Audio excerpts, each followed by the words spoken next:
दर्शकवृन्द नमस्कार। म निमकान्त पाण्डे। नेपालको राजनीतिले कुनै पनि बेला कुनै पनि मोड लिन सक्ने सम्भावना बलियो देखिएको छ। संसदको संरचना नै यस्तो छ जुन संरचनाले सरकार स्थिर हुन सक्दैन, सरकार फेरबदल भइरहन सक्छ संसदीय संरचनाको कारणले गर्दाखेरि। तर राजनीतिक दलहरूको चरित्रको कारणले गर्दा पनि सरकारको स्थिरतालाई संकेत गरिरहेको छैन। राजनीतिक दलका नेताहरूले आचरणमा बसेर कहिल्यै पनि काम गर्न जानेनन्। संसदबाट प्रधानमन्त्री निर्वाचित हुँदै आएको लामो समय बितिसक्यो। कुनै पनि संसदबाट निर्वाचित प्रधानमन्त्रीले आफ्नो पुरा कार्यकाल बिताउन पाएको इतिहास छैन हाम्रो देशमा। यो आश्चर्यजनक हो। यसकारण पनि भनिएको छ संसदीय पद्धति नेपालमा फेल भयो। अहिले रवि लामिछानेलाई प्रहरी हिरासतमा राखिएको छ। उनी विरुद्ध हरेक किसिमका मुद्दाहरू लगाउने प्रयास गरिएको छ।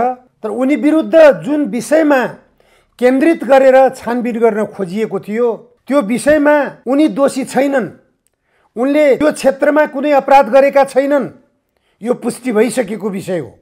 उनले बारम्बार दाबी गर्दै पनि आएका थिए र संसदीय छानबिन विशेष समितिले गरेको छानबिनको निष्कर्ष पनि यही आएको हो। र विभिन्न जिल्लाहरू जहाँ जीवी राईले सहकारी सञ्चालन गरेका थिए ती सबै जिल्लाका सहकारी संस्थाहरूमा छानबिन गर्ने क्रममा प्रहरीले कतै पनि रवि लामिछानेको सहकारी ठगीमा संलग्नता भेट्टाएको थिएन।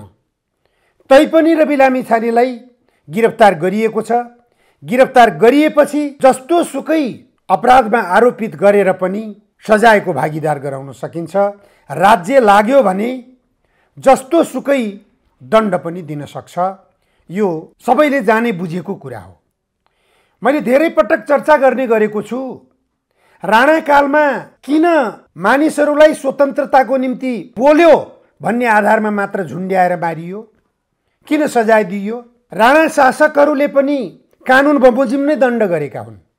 सुखराज शास्त्री, गङ्गालाल, धर्मभक्त लगायतका जो हामीले नेपालका स्वाभिमान शहीदहरूको रूपमा इतिहासमा पढ्ने गर्छौं, ती शहीदहरूलाई राणाहरूले पनि कानुन बमोजिम नै झुन्ड्याएर मारेका हुन्।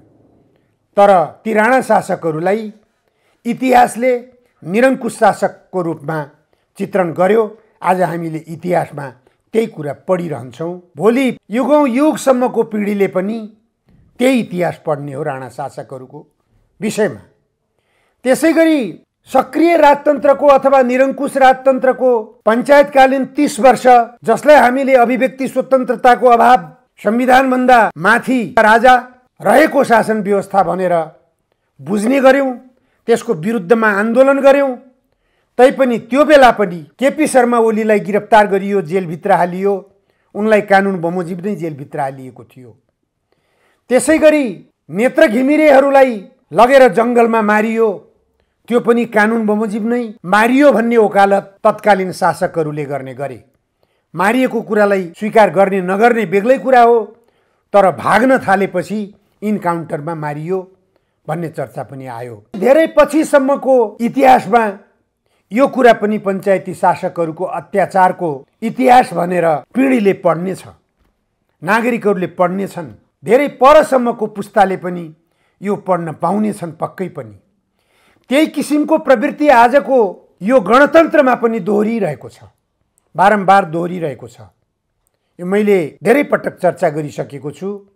यो जबसम्म यो प्रवृत्तिबाट राजनीतिक दलका नेताहरू बाहिरिँदैनन्, यो प्रवृत्तिलाई जबसम्म नेताहरूले छोड्दैनन्, यही प्रवृत्तिलाई जबसम्म नेताहरूले निरन्तरता दिइरहन्छन्, तबसम्म यो विषयमा चर्चा गरिरहनुपर्ने आवश्यकता हुन्छ। राणा शासन फाल्यौं, तर राणा शासकहरूकै चरित्रलाई जब हामीले अवलम्बन गरिरहेका छौं भने हामीले कसरी दाबी गर्ने कि राणा शासन फाल्यौं? राणाहरूले त तत्काल न्याय दिने गर्दथे, त्यो पनि हामीले देखेकै हो। भ्रष्टाचारका विरुद्धमा राणाहरूले बोलेका न्यायिक विवेकका कुराहरू हामीले इतिहासमा पढ्ने गर्छौं। नराम्रा पक्ष मात्र होइन, कतिपय राम्रा पक्ष पनि छन् राणा शासकहरूका।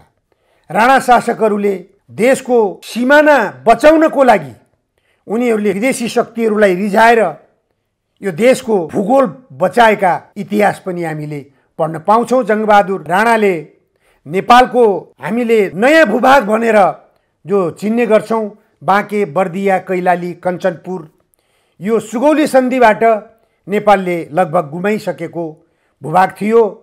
जङ्गबहादुरको चातुर्यताका कारणबाट त्यो भूभाग नेपाललाई फिर्ता लिन जङ्गबहादुरले सफलता हासिल गरे।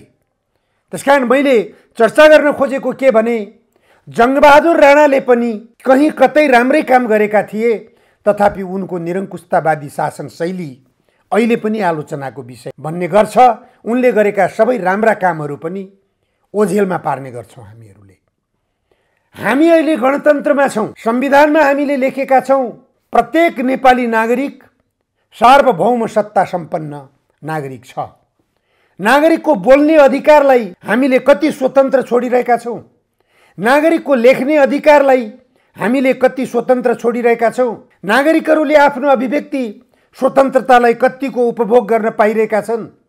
यो आम नेपाली नागरिकहरूको मनमा जमेको छ यो कुरा, तर शासकहरूले यो कुरा बुझ्दैनन्।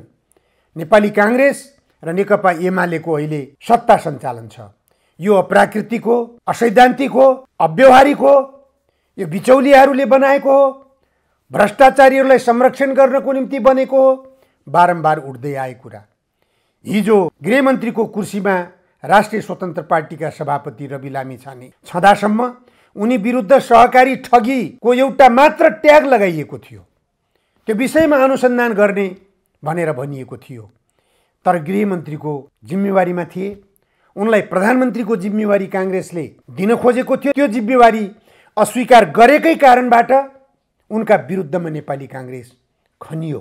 अन्ततः नेकपा एमालेको सहयोगबाट सञ्चालित सत्तालाई ढाल्न नेपाली काङ्ग्रेसले आफ्नो बहादुरी प्रदर्शन गर्यो। अहिले प्रधानमन्त्री केपी शर्मा ओली हुनुहुन्छ।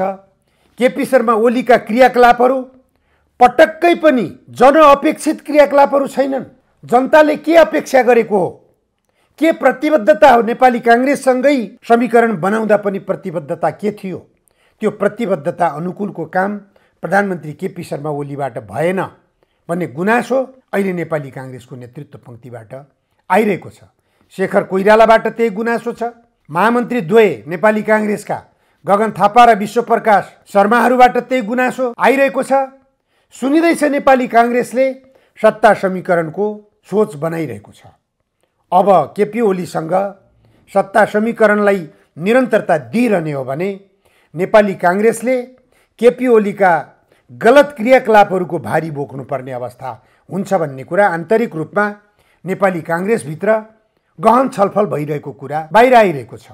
सत्य असत्य जेसुकै होस्, यथार्थ धरातल त्यही हो। मिनबहादुर गुरुङबाट प्रधानमन्त्री केपी ओलीले आफ्नो पार्टीको लागि जग्गा दान प्राप्त गरेको भनेर ठुलो भ्रष्टाचार काण्डलाई छोप्ने एउटा कमिसनको खेल खेल्नुभयो। त्यसै गरी विद्युत प्राधिकरणबाट विद्युत प्रयोग गरेको विद्युत महसुल उठाउन कुलमान घिसिङले प्रयास गरिरहँदा ती विद्युत ठग्ने व्यापारीहरूलाई, प्रयोग गरेको विद्युतको महसुल तिर्न आनाकानी गर्ने व्यापारीहरूलाई प्रधानमन्त्री केपी शर्मा ओलीले काँधमा बोकेर हिँड्न थाल्नुभयो। त्यसबाट पनि नेपाली काङ्ग्रेस बिच्किनु स्वाभाविक हो। आखिर कारण के हो त? अहिलेको सरकार अलोकप्रिय बन्दा बित्तिकै जनताका बीचमा यसको सन्देश नेपाली काङ्ग्रेसको विरुद्धमा पनि जान्छ, नेकपा एमालेको विरुद्धमा मात्र जाने कुरो होइन। अहिलेको सरकारले रवि लामिछानेप्रति जुन दुर्व्यवहार गरिरहेको छ, यो दुर्व्यवहार राणा शासकहरूले पनि नगर्ने खालको दुर्व्यवहार गरिरहेको छ। पञ्चायती शासकहरूले पनि नगर्ने खालको दुर्व्यवहार भइरहेको छ रवि लामिछाने विरुद्ध। रवि लामिछाने लोकप्रिय पात्र हुन्, लोकप्रिय नेता हुन्, सबैले जाने बुझेको कुरा हो। उनको लोकप्रियतालाई धरापमा पार्न, उनको लोकप्रियतालाई समाप्त पार्न, उनको लोकप्रियतालाई धराशायी बनाउन अहिलेको सत्ता गठबन्धनले विशेष पहल गरिरहेको छ। यो सबैले जाने बुझेको कुरा हो। तर रवि लामिछाने सत्ता समीकरणको निम्ति यस्तो एउटा चाबी, यस्तो एउटा सूत्र बनिरहेका छन् कि नेकपा एमालेको निम्ति रवि लामिछानेको आवश्यकता पर्छ, नेपाली काङ्ग्रेसको निम्ति पनि रवि लामिछानेको आवश्यकता पर्छ। अहिले नेपाली काङ्ग्रेस र नेकपा एमालेको गठबन्धन भएको कारणले मात्र रवि लामिछाने कारबाहीको निशानामा परेका छन्। तर नेकपा एमालेसँग अब सत्ता सहयात्रा चल्न सक्दैन भन्ने नेपाली काङ्ग्रेसले विश्लेषण गर्दा बित्तिकै नेकपा एमालेलाई सत्ताबाट च्युत गर्न पर्ने अवस्था विकसित भयो भने रवि लामिछानेको आवश्यकता पर्छ। त्यो बेला प्रचण्डको आवश्यकता पर्छ नेपाली काङ्ग्रेसलाई। नेपाली काङ्ग्रेसलाई मात्र होइन, नेकपा एमालेलाई पनि नेपाली काङ्ग्रेससँग अब सत्ता सहयात्रा अगाडि बढ्न सक्दैन भन्ने चेतना यदि नेकपा एमालेका अध्यक्ष केपी शर्मा ओली अथवा नेकपा एमालेको नेतृत्व पङ्क्तिमा आयो भने उनीहरूले पनि रवि लामिछानेको आवश्यकता बोध अथवा राष्ट्रिय स्वतन्त्र पार्टीको आवश्यकता बोध वा नेकपा माओवादी केन्द्रका अध्यक्ष प्रचण्डको आवश्यकता बोध त्यति बेला पर्न जान्छ।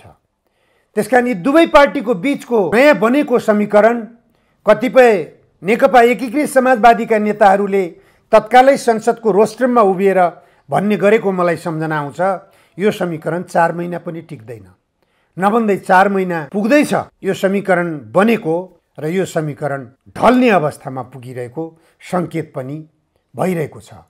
अब सत्ता समीकरण परिवर्तनको लागि नेकपा एमालेलाई पनि रवि लामिछानेको आवश्यकता छ, नेपाली काङ्ग्रेसलाई पनि रवि लामिछानेको आवश्यकता छ। अप्रत्याशित ढङ्गबाट सत्ता समीकरणले कोल्टे फेर्दैछ। कोल्टे फेर्ने अवस्थामा दुवै राजनीतिक दलका नेताहरू पुगिसकेका छन्। एकले अर्काप्रति अविश्वासको वातावरण पैदा भइरहेको छ। यो कसरी भन्ने कुरा दर्शकवृन्द म यहाँहरूलाई छोटकरीमा जानकारी गराउँछु। नेकपा एमाले अहिले संविधानको धारा 76 को उपधारा 2 को प्रयोग गरेर सत्ताको नेतृत्व गरिरहेको छ अथवा केपी ओली प्रधानमन्त्री बनिरहनु भएको छ। यो प्रधानमन्त्री पद संविधान सम्मत भएन भन्ने कुरा एकातिर आवाज उठिरहेको छ, तथापि सर्वोच्च अदालतले यसलाई अनुमोदन गरिसकेको कारणले गर्दा यो संविधान बमोजिम सङ्कटमा छैन। केपी ओली नेतृत्वको सरकार संविधान सम्मत छ भन्नुपर्ने बाध्यता भएको छ। सर्वोच्च अदालतको पूर्ण इजलासबाटै उपधारा 2 अन्तर्गतको अभ्यास स्वाभाविक हो भन्ने विश्लेषण भइसक्यो, तर कतिपटक यसको अभ्यास भइरहने हो भन्ने कुरो सर्वोच्च अदालतले निर्णय नदिँदासम्म अझै पनि यसको अभ्यास हुने हो कि भन्ने त्रास नेपाली काङ्ग्रेसमा कायम छ। एउटा अवस्था यो भयो। अब केपी ओलीको सरकार ढालेर अथवा केपी ओलीलाई अहिले प्रधानमन्त्रीकै रूपमा निरन्तरता दिएर नेकपा माओवादी केन्द्र र राष्ट्रिय स्वतन्त्र पार्टीले समर्थन गरेर एकीकृत समाजवादीले समर्थन गरेर अगाडि बढे भने केपी ओलीको सरकारको निरन्तरता छ। काङ्ग्रेस सशङ्कित छ त्यतातिरबाट। अर्कोतिर नेकपा एमालेलाई संसदको पहिलो राजनीतिक शक्ति बनाउनको निम्ति केपी ओलीले दल सम्बन्धी कानुन संशोधन गर्नुपर्ने अवस्थालाई मध्यनजर गरेर अध्यादेश जारी गर्ने प्रयासमा उहाँ जानुभयो, जुन अध्यादेशलाई नेपाली काङ्ग्रेसले तत्कालको अवस्थामा रोकेर राखेको छ। त नेपाली काङ्ग्रेसको कारणले गर्दा रोकियो, किन रोक्यो नेपाली काङ्ग्रेसले? यो महत्त्वपूर्ण पक्ष हो। नेपाली काङ्ग्रेस नेकपा एमालेका अध्यक्ष अथवा प्रधानमन्त्री केपी ओलीको बदनियतप्रति सशङ्कित भयो। केपी ओलीले आफ्नो पार्टीलाई अथवा नेकपा एमालेलाई संसदमा पहिलो राजनीतिक शक्तिको रूपमा उभ्याउनको निम्ति उहाँले दल विभाजन सम्बन्धी अध्यादेश ल्याउन खोज्नु भएको भन्ने कुरा स्पष्ट बुझाइ भयो नेपाली काङ्ग्रेसको। यदि पहिलो राजनीतिक शक्ति भयो नेकपा एमाले संसदभित्र भने त्यसको परिणामको झड्का नेपाली काङ्ग्रेसले के भोग्न पर्ने हुन्छ त्यो विषयमा छलफल गर्न जरुरी हुन्छ। नेपाली काङ्ग्रेस चुनावसम्म सत्तामा जान पाउने अवस्था हुँदैन अथवा सरकारको नेतृत्व गर्न पाउने अवस्थाबाट वञ्चित हुन्छ नेपाली काङ्ग्रेस। अहिले नेपाली काङ्ग्रेस पहिलो राजनीतिक शक्तिको हैसियतले केपी ओली नेतृत्वको सरकार पछि संविधानको धारा 76 को उपधारा 3 प्रयोग गरेर सरकारको नेतृत्वमा जाने आशा गरेर बसिरहेको छ। यो केपी ओलीको स्वेच्छामा निर्भर पर्ने हो, केपी ओलीको निगाहमा निर्भर पर्ने हो यो कुरो। नेपाली काङ्ग्रेस जहिले पनि धरापमा छ अहिलेको अवस्थामा। अब 20 महिना लगभग केपी ओलीले सरकारको नेतृत्व गर्ने अवस्था छ। यो 20 महिनाभित्र केपी ओलीले जे पनि गर्न सक्नुहुन्छ जबसम्म नेपाली काङ्ग्रेसको साथ पाउनुहुन्छ। नेपाली काङ्ग्रेसको साथ पाएकै बेला उहाँले मिनबहादुर गुरुङ जस्ता विवादित व्यवसायीबाट 1 अर्बसम्मको कमिसन लिने खुल्ला डकैतीको रूपमा त्यो काम गर्नुभयो। सम्पूर्ण उहाँको पार्टीले त्यो कामलाई अनुमोदन गर्छ, अझ ठिक गर्नुभयो। कुनै व्यक्तिले दान दिन चाहन्छ भने कार्यालय विहीन अवस्थामा रहेको पार्टीको लागि त्योभन्दा ठुलो उपलब्धि के हुन सक्छ? पार्टीभित्रको आन्तरिक लोकतन्त्रलाई धुजा बनाएर छोडिदिनु भएको छ उहाँले। पार्टीभित्रको उहाँको समर्थक जो नेतृत्व पङ्क्ति छ त्यो नेतृत्व पङ्क्तिले स्याबास केपी बा भनिरहेको छ। आन्तरिक लोकतन्त्र समाप्त छ। आज भीमरावलहरूलाई, बिन्दा पाण्डेहरूलाई, उषा किरणहरूलाई लखेट्ने केपी ओलीले भोलि शङ्कर पोखरेलहरूलाई नलखेट्लान् भन्न सकिन्छ र? अहिले शङ्कर पोखरेलहरूको आड भरोसामा, ईश्वर पोखरेलहरूको आड भरोसामा केपी ओलीले पार्टीभित्र आन्तरिक लोकतन्त्र समाप्त पार्दै निरङ्कुशतावादी प्रवृत्तिलाई हाबी गराइरहनु भएको छ। यो प्रवृत्ति कहिलेसम्म जाने? यसलाई कहिलेसम्म निरन्तरता दिने? यो प्रवृत्ति राम्रो होइन। हाम्रो पार्टी जनताको बहुदलीय जनवादमा चलिरहेको पार्टी हो। जनताको बहुदलीय जनवाद भने के? कुनै पनि व्यक्तिले नेतृत्वको विरुद्धमा कुनै मत राख्न पाउने कि नपाउने, पार्टीभित्र दुई लाइनको सङ्घर्षलाई अगाडि बढ्न दिने कि नदिने, यी सैद्धान्तिक मान्यता हुन्। जुन पार्टीले आफूलाई सैद्धान्तिक धरातलमा टिकेको पार्टी भनेर भनिरहेको छ, त्यही पार्टी अथवा नेकपा एमाले सबैभन्दा असैद्धान्तिक बाटोमा, सैद्धान्तिक रूपमा च्युत भइरहेको अवस्थाबाट अगाडि बढिरहेको छ। कहाँ छ नेकपा एमालेसँग मार्क्सवाद लेनिनवाद? किन मार्क्सवादी लेनिनवादी पार्टी भनेर भन्नु परेको छ? मार्क्सवाद लेनिनवादले राज्यबाट दण्ड भोगिरहेको व्यक्ति, राज्यका विभिन्न निकायहरूमा मुद्दा चलिरहेको व्यक्ति, त्यो पनि भ्रष्टाचारमा, कर ठगीमा मुद्दा चलिरहेको व्यक्तिबाट नजराना लिन पाइन्छ कि पाइन्न? सत्ताको नेतृत्व गरेको राजनीतिक पार्टीको नेताले यसको विश्लेषण नेकपा एमाले भित्र के गरिन्छ? मार्क्सवाद लेनिनवाद सम्मत भएर यसको विश्लेषण गरौँ त। सर्वहारा वर्गको अधिनायकत्वको बाटो परित्याग गर्नुभयो, ठिक छ। जनताको बहुदलीय जनवाद तपाईहरूको आदर्शको कुरो भयो। जनताको बहुदलीय जनवादले के भन्छ? जनताको हितको निम्ति काम गर भन्छ कि जनतालाई लुट्ने लुटेराहरूको हितको निम्ति काम गर भन्छ? अहिले प्रधानमन्त्री केपी ओलीका जति पनि कामहरू भइरहेका छन्, चाहे एनसेललाई संरक्षण गर्ने काम भनौँ, चाहे विद्युत महसुल ठग्ने व्यापारीहरूलाई संरक्षण गर्ने काम भनौँ, चाहे भ्रष्ट राजनीतिक व्यक्तिहरूलाई मन्त्रीमा पदासीन गराउने काम भनौँ, कुनै पनि काम केपी ओलीले गर्नुभएका कामहरू राजनीतिक शब्दावलीमा के शब्दले सम्बोधन गर्नुपर्ने खालका कामहरू छन्?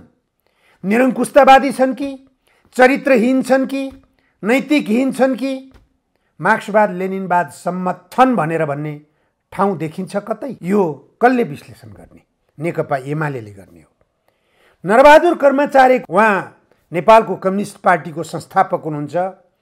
उहाँको 100 वर्ष पुगेको उपलक्ष्यमा कार्यक्रम गरिएको थियो। त्यो कार्यक्रममा कम्युनिस्ट पार्टीका नेताहरू, खास गरेर प्रचण्डले नेपालको कम्युनिस्ट आन्दोलनमा कहाँ कहाँ कसले कसले के गल्ती गर्यौं त्यो आत्मसमीक्षा गर्ने भनेर उद्घोष गर्नुभयो। सबभन्दा बढी आत्मसमीक्षा गर्नुपर्ने व्यक्ति यदि कोही छ भने जुङ्गाको लडाईँ लडिरहनुभएका 3 जना नेताहरू, एकजना केपी ओली, एकजना प्रचण्ड, एकजना माधव कुमार नेपाल।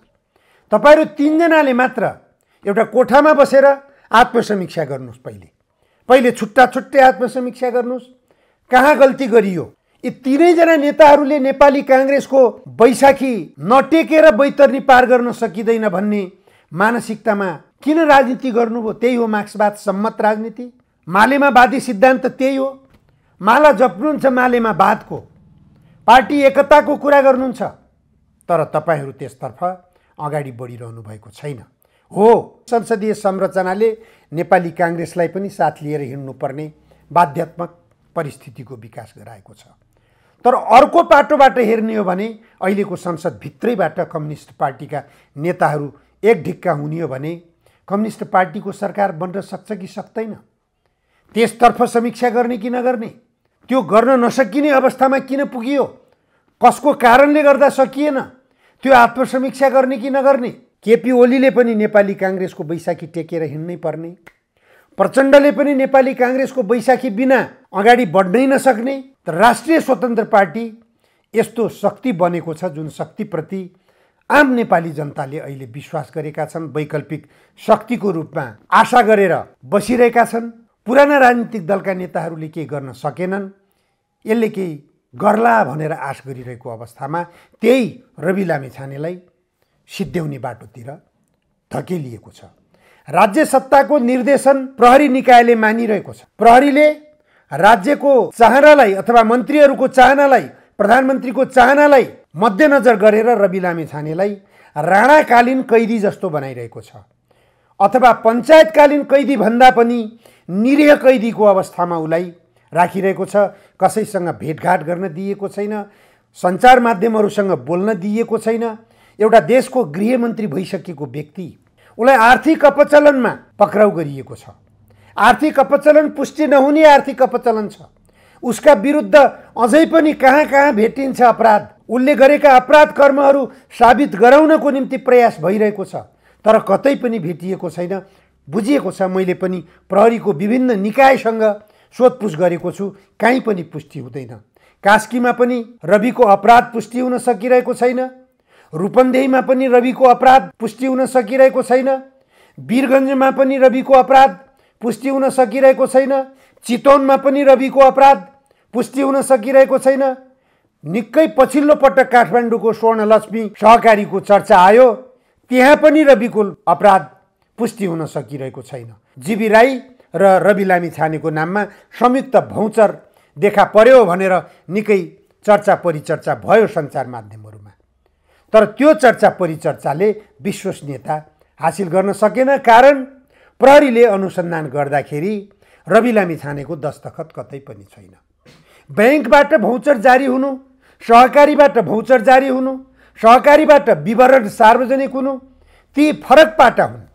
तर जुनसुकै ठाउँमा पनि सम्बन्धित व्यक्ति जसको विरुद्धमा मुद्दा आकर्षित गर्न खोजिएको छ, जसको विरुद्धमा अपराध कायम गर्न खोजिएको छ, त्यो व्यक्तिको दस्तखत त चाहिएला त। त्यो व्यक्तिको दस्तखत नहुँदा नभेटिँदासम्म पनि अनुसन्धानको नाममा प्रहरीले थुनामा राख्न, हिरासतमा राख्न पायो, राख्न पाइरहेको छ। त्यही दस्तखत खोजिरहेको छ प्रहरीले, कहीँ पनि भेटाउँदैन दस्तखत। अदालतले अपराध खोज्दैछु भनेर जब प्रहरी आउँछ, म्याद थप्ने अदालतको एउटा परम्परा बसिआएको छ। यो कानुनी परम्परा अहिलेसम्म हटेको छैन, तर अदालतले यो विषयमा केही न केही समीक्षा गरेर अब यसपछि म्याद थप्ने बाटो अपनाउला भन्न सकिन्छ। अब कतै पनि अपराध पुष्टि हुने प्रमाण फेला नपरिरहेको कारणले गर्दा तिहारको लगत्तै 19 वा 20 गते रवि लामिछानेलाई तारेखमा छोड्ने र त्यसपछि नयाँ समीकरण पनि बन्ने सम्भावनाले ढोका खोलिरहेको छ। यो सम्भावना नेपाली काङ्ग्रेसले विशेष रूपमा चलखेल गरिरहेको छ र नेकपा एमालेको नेतृत्व पङ्क्तिले पनि सकेसम्म संसदमा पहिलो राजनीतिक शक्ति बन्नको निम्ति अथवा संविधानको धारा 76 को उपधारा 3 बमोजिम नयाँ सरकार बन्दै गर्दा पनि नेपाली काङ्ग्रेसको अवसर नआउने गरिकन नेकपा एमालेले त्यो गतिविधि पनि गर्दैछ भन्ने कुरा बाहिर आइरहेको छ। हेरौँ, घटनाक्रमहरूलाई विश्लेषण गर्दै जाने हो। घटना जता पनि मोडिन सक्छ। यो संसदीय राजनीति हो। संसदीय राजनीतिमा फेरि पनि राष्ट्रिय स्वतन्त्र पार्टी सत्तामा गयो भने आश्चर्य नमान्दा हुन्छ। फेरि पनि रवि लामिछाने गृहमन्त्रीको जिम्मेवारीमा पुगे भने आश्चर्य नमान्दा हुन्छ। त्यसपछि अहिले रवि लामिछानेका विरुद्धमा राणाकालीन प्रहरी जस्तो, पञ्चायती निरङ्कुशतावादी शासनकालका प्रहरी जस्तो बनेर जो व्यवहार गरिरहेका छन् रवि लामिछानेप्रति, उनीहरूको हालत के होला? त्यसकारण प्रहरीहरूलाई स्वतन्त्र ढङ्गले अनुसन्धान गर्न दिउँ। प्रहरीहरूले स्वतन्त्र ढङ्गले अनुसन्धान गरे भने त्यहाँ निष्पक्षता पनि हुन्छ, पारदर्शिता पनि हुन्छ। सत्ताको जबरजस्ती हस्तक्षेपबाट प्रहरीलाई मुक्त गरौँ। सबभन्दा अहिलेको सुशासनको बाटो यो नै देखिन्छ। प्रहरी राज्यको कोपभाजनमा नपरोस्, प्रहरी राज्यको प्रभावमा नपरोस्।